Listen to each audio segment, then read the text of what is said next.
Good day mga katambay, isang pagpalang araw. Today's video na gagawin natin ay magluluto tayo ng special lechon paksiw. At siyempre meron tayo ditong lechon paksiw na ating lulutuin sa gabing kay ganda. At siyempre meron din tayong brown rice kung saan laging katerno sa ating hapagkainan. At magluluto na tayo ng ating lechon paksiw, bawang, sibuyas, at siyempre andyan din si Mang Tomas. At konting lechon na tad-tad na, niluto, paluto-luto na, at magluluto na tayo ng special lechon paksiw.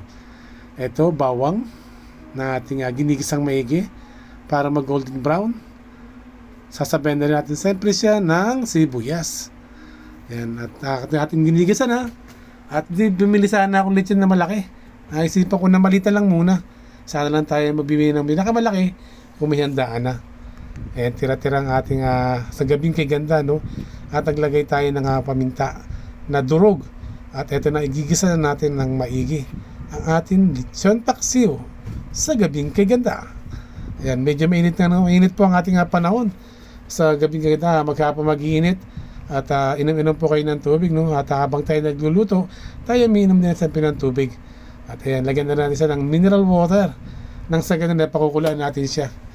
At ayan, hindi naman masyadong kadami kasi konti lang siya kaya isang baso lang ating nilagay. At siyempre tatakpan natin ang ating pakukulaan natin siya na maigi. At lalagyan muna natin ng ating suka. Suka uli na may timplado yan, para may namnam siya, may konting blend anghang. Takpan natin para maluto ng maigi ang ating suka. At yan, kulong-kulo na, taluin natin para lahat ay maglasang suka siya, no? At takpan ulit natin ng bagya ang ating ginisa. Ito po ay 30 to 45 minutes. Pwede na natin siyang ihaon at lutuin na ang ating lechon paksiw sa gabing kay ganda.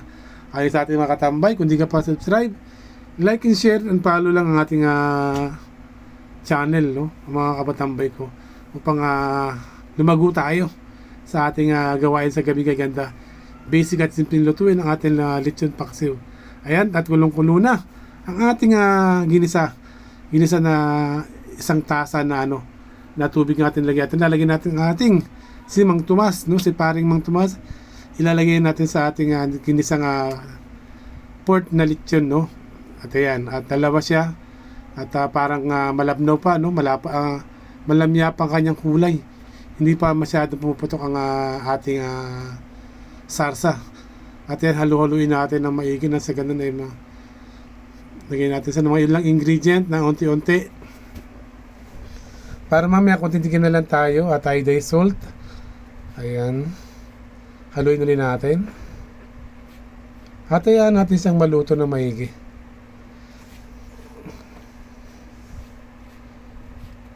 Takpan ulit natin. Eto na, okay na. Parang kulang pang ating Mang Tomas. Meron pa tayong tira-tira dyan. Tingnan mo natin kung anong lasa.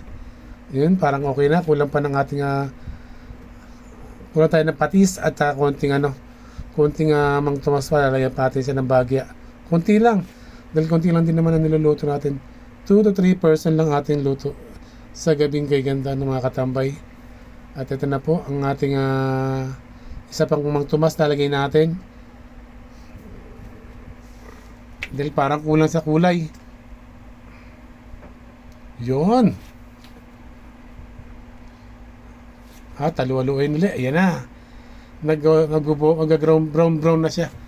Medyo magkakalasa na talaga lechon pa kasi. Takpan ulit natin. Takpan ulit natin. Yan ng 15 to 35 to 45 minutes. At ito na po, luto ng ating lechon paksiw. Tikman ulit. Yum.